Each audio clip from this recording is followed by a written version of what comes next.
Très curieusement, je crois avoir bâti tout un système de travail contre la photographie, contre la technique photographique, contre ce que ce matériau parfois exigeait d'abord d'obscurité, de chimie, de contraintes, et en quoi je l'ai dénié parce que tout simplement que je voulais être contre l'idée de la commande à laquelle je n'étais pas capable de répondre. Donc la photographie, j'en ai fait un matériau, un outil pauvre, minimal.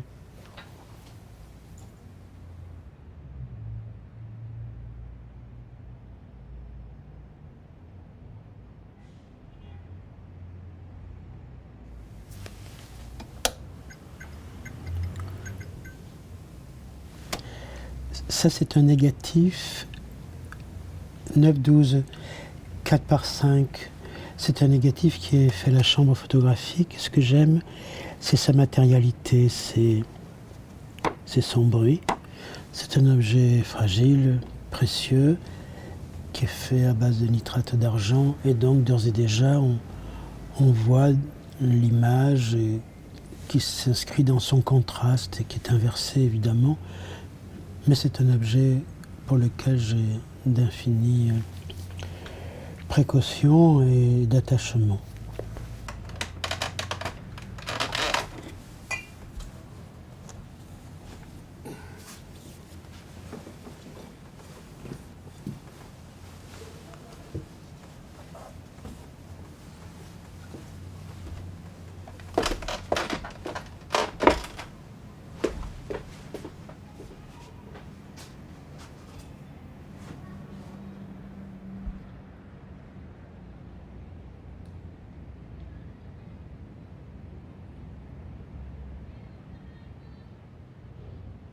C'est la justesse de ce petit chemin le chemin de Mathur et ce chemin du vertige, c'est justement ici. Bizarrement, ce promontoire avec ce ressaut, ce surplomb qui vient juste ici, je trouve que ça figure parfaitement cette idée du chemin de Mathur et ce chemin vertigineux qui est taillé dans la vallée d'Ossau. Et qui pour moi était un chemin d'effroi absolu.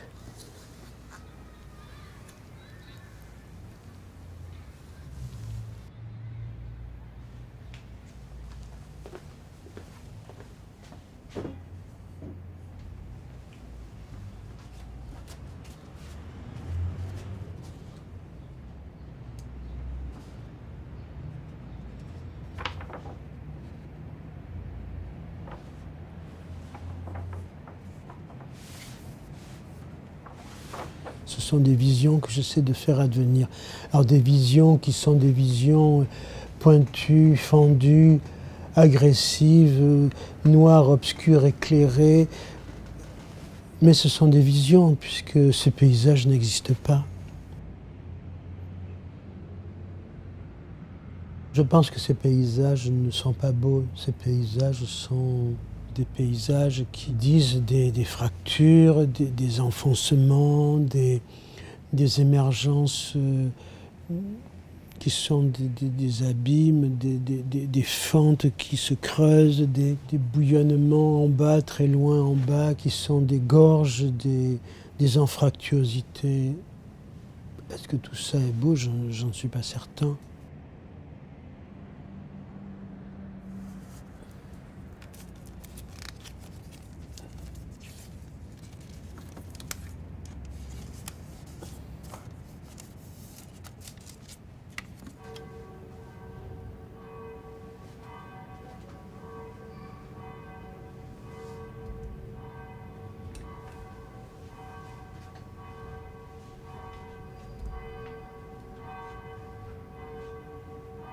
C'est sur ce tirage que j'ai vu apparaître pour la première fois le chien et le cavalier.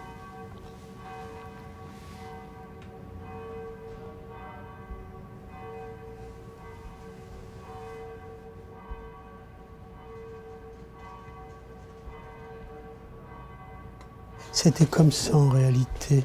On voyait ça, cet éperon-là, ici, cette crête, et là, voilà, cette dorsale ça, on l'écarte. Et là, il y a la tête du chien, voilà. Et donc, ça, ici qui est là, ici, là, voilà. Oui, c'était comme ça.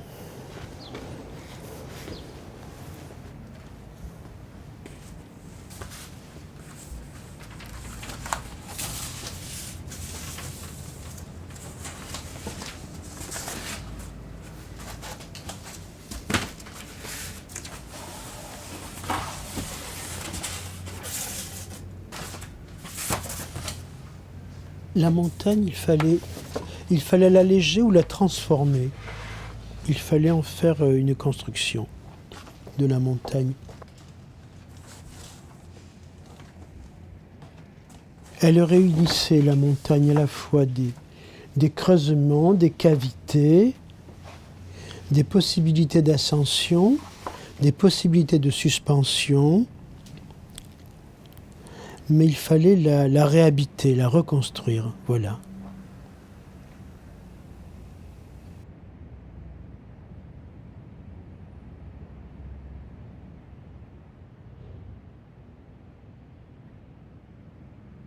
Cette montagne qui était une montagne d'effroi, qui était un repoussoir, j'ai dû me la réapproprier, la refaire mienne. Et j'ai refait cette montagne mienne ici, là, au centre de Paris. Je me la suis réappropriée ici, en la réécrivant, en la dessinant, en la replastifiant ici. Je l'ai refait mienne ici. Et j'ai tenté de la mettre à sa juste place dans ma mémoire.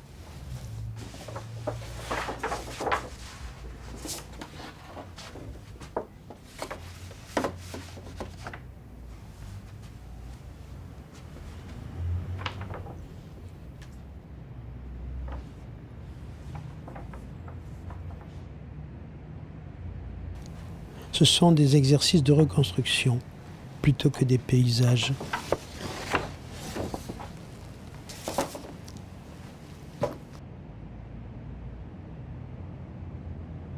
Attaquer la muraille à 100 mètres au nord de la Grande Cascade, dans une cheminée assez raide, garnie de bonnes prises. Au-dessus, obliquer à gauche sur une vire facile et s'élever directement vers un dièdre, le grand dièdre d'Espigeol. Un gendarme se détache de la paroi. Attaquer juste derrière ce gendarme dans une étroite fissure. On aboutit au pied d'une paroi surplombante. Monter sur un gros bloc et attaquer une fissure délicate. Continuer durant quelques mètres dans une cheminée assez raide et humide jusqu'à une petite plateforme où le grimpeur de tête peut faire venir son second.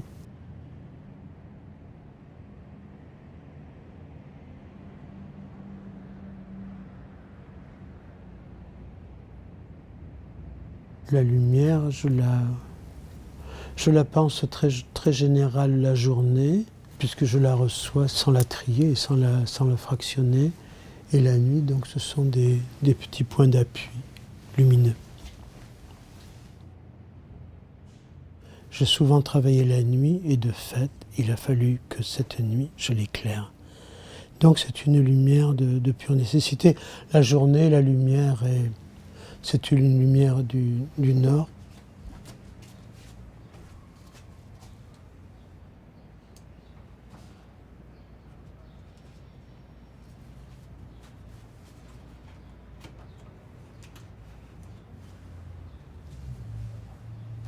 J'ai toujours essayé de créer dans mon travail quelque chose qui ressemblerait à un regard à travers le trou d'une serrure, en fait.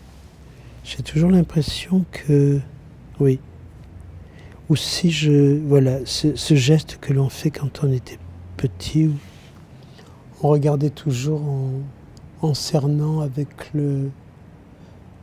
la main, eh bien je crois que je fais toujours en photographie. C'est une lumière très centrale, voilà, très ponctuelle, voilà. D'ailleurs très souvent quand je veux voir si un tirage est réussi, je fais ça. Je fais ce geste-là pour éliminer tout le reste.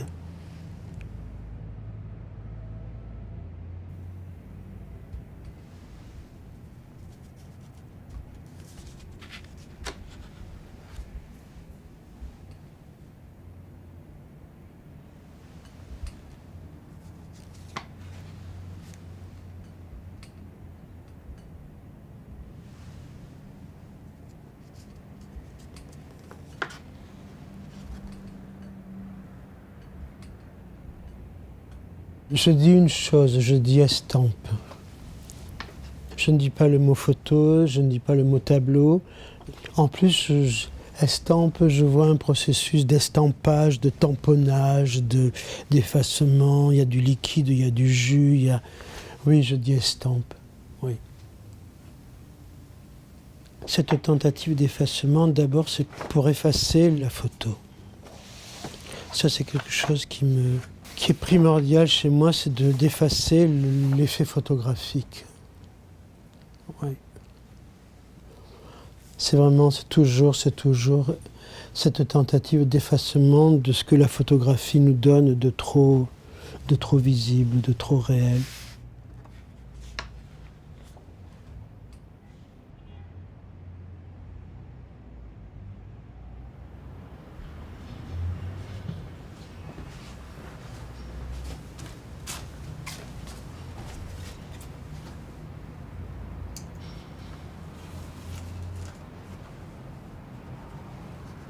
L'œuvre attire celui qui s'y consacre vers le point où elle est à l'épreuve de l'impossibilité. Expérience qui est proprement nocturne, qui est celle même de la nuit. Dans la nuit, tout a disparu, c'est la première nuit.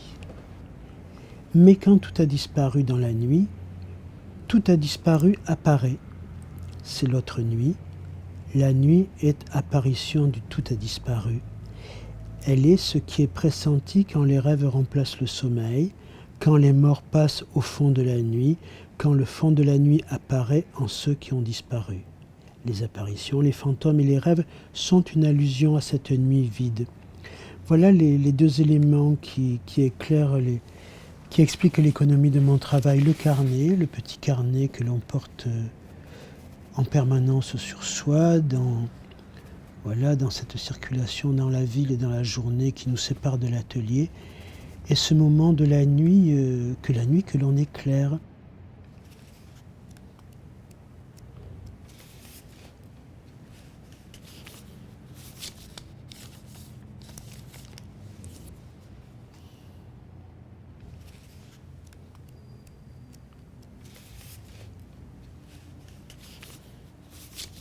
Aujourd'hui, le carnet est quelque chose qui permet de ne jamais interrompre ce flux qui n'en finit plus. Voilà. Le passage à l'acte photographique demande toute une industrie, entre guillemets, alors que le petit carnet, c'est quelque chose qui est sans limite, qui est d'une présence constante. L'installation dans la photographie requiert le travail d'atelier, l'installation de l'atelier. Donc c'est un prétexte, mais en réalité, ces deux mondes et ces deux écritures s'installent chacune dans leur nécessité respective. Voilà. Je ne pars jamais sans un tout petit peu de mon atelier, c'est-à-dire le minimum, un petit pot d'encre de Chine, 4 pinceaux et 3 petits carnets. J'ai des places requises dans quelques endroits en France, sur la table de la salle à manger de la cuisine de ma mère, j'ai mes petits pots de yaourt. Dans un endroit du sud de la France, j'ai des petits pierres qui calent des petits pots. Enfin voilà, j'ai quelques lieux rituels où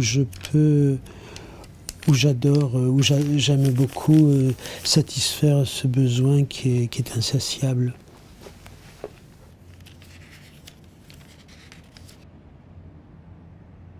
L'encre de Chine vitrifie et glace le papier, et donc pour le coup ça lui donne une sonorité très particulière que j'aime énormément. Oui.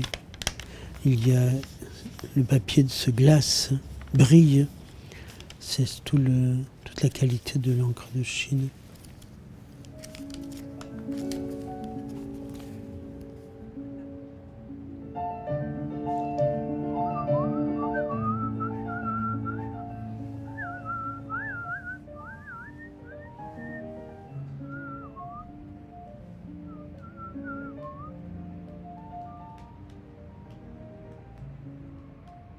Quand je dis que ce que je fabrique, ce ne sont pas des instruments aratoires, mais des instruments oratoires, pour les gens qui m'interrogent en me demandant mais quels sont ces outils aratoires que vous avez trouvés dans un vide-grenier, je réponds que d'abord je ne les ai pas trouvés dans un vide-grenier, que je les ai fabriqués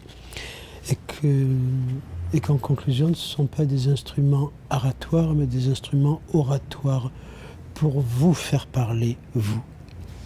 Je cherche à faire naître une parole chez ceux qui sauront voir, qui verront.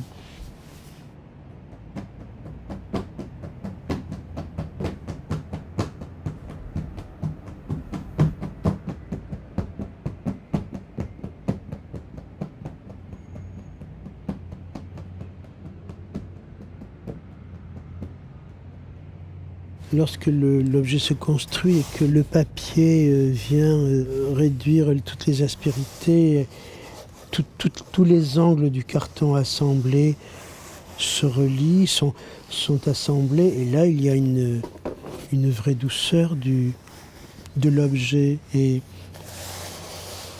après, évidemment, je le peins et je le cire, ce qui lui donne ce lustré,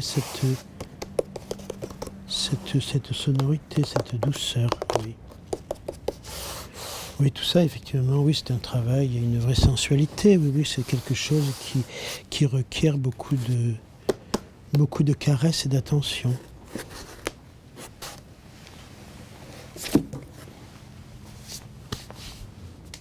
C'est un travail très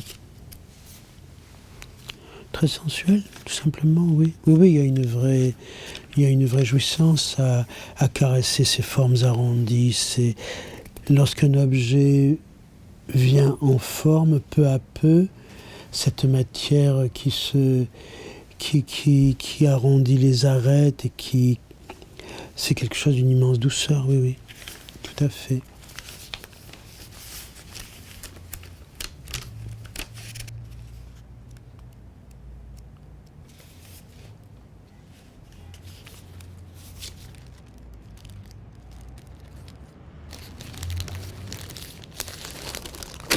Une boîte de Pandore. Chaque fois, la recherche des négatifs est une aventure qui est une façon de retraverser mon travail.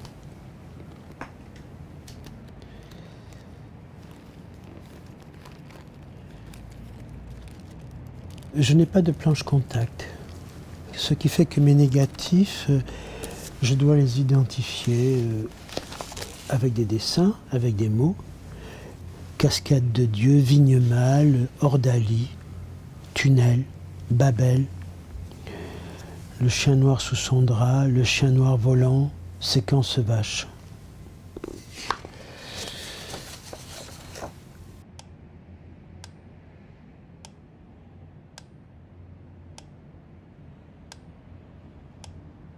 On pourrait presque le croire heureux de son travail obscur. Ne semble-t-il pas que quelquefois le conduise, que quelques consolations le dédommagent, qu'il veuille peut-être avoir une longue obscurité pour lui, des choses qui lui soient propres, des choses incompréhensibles, cachées, énigmatiques, parce qu'il sait ce qu'il aura en retour. Son matin à lui, sa propre rédemption, sa propre aurore.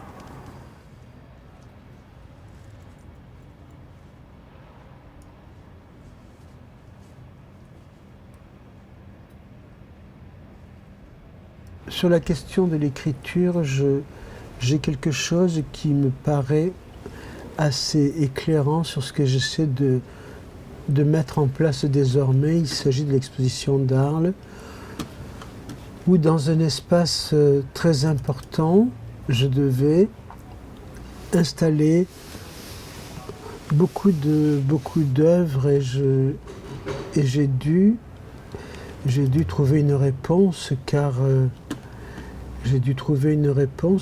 il fallait, je ne pouvais pas installer les pièces dans une écriture purement linéaire, donc j'ai commencé par étaler tout le travail par terre. Voilà, et ensuite j'ai j'ai essayé de trouver des règles de construction, d'écriture, pour ainsi dire, d'écriture cinématographique ou musicale, enfin je ne sais pas comment le dire, mais j'ai... voilà, donc je préparais au sol ce que j'allais ensuite installer sous forme de retable.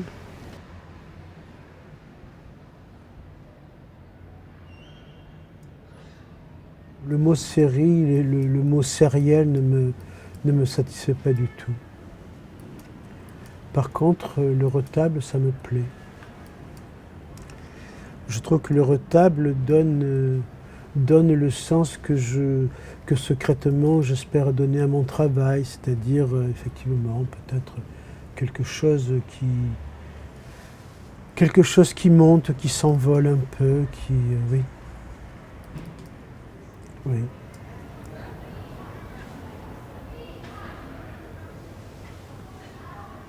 Tout ceci avait l'air apparemment incompréhensible, mais à bien y regarder, on finissait par trouver des signes, à faire signe.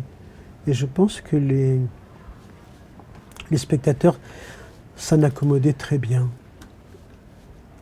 Quant à moi, je ne construisais pas ça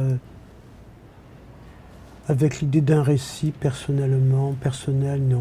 C'était des choses entendues, dites par ou des cinéastes ou des musiciens qui parfois me parlaient de contraste, de résonance. Mettre des poires à côté d'un homme qui est appareillé de trompes, retrouver des trompes là, retrouver un gros œil, retrouver des paysages un peu évanescents, des lieux clos. Oui, je pense que ça crée une tension. Il y avait une tension qui se dégageait de tout ça et qui faisait faire silence en réalité, qui interrogeait les gens, qui appelait un certain silence. Alors c'était peut-être le mutisme de l'incompréhension, probablement. Je m'en réjouissais d'ailleurs. Mais effectivement, on ne savait pas trop ce qui se passait, mais on finissait par penser qu'il se passait quelque chose.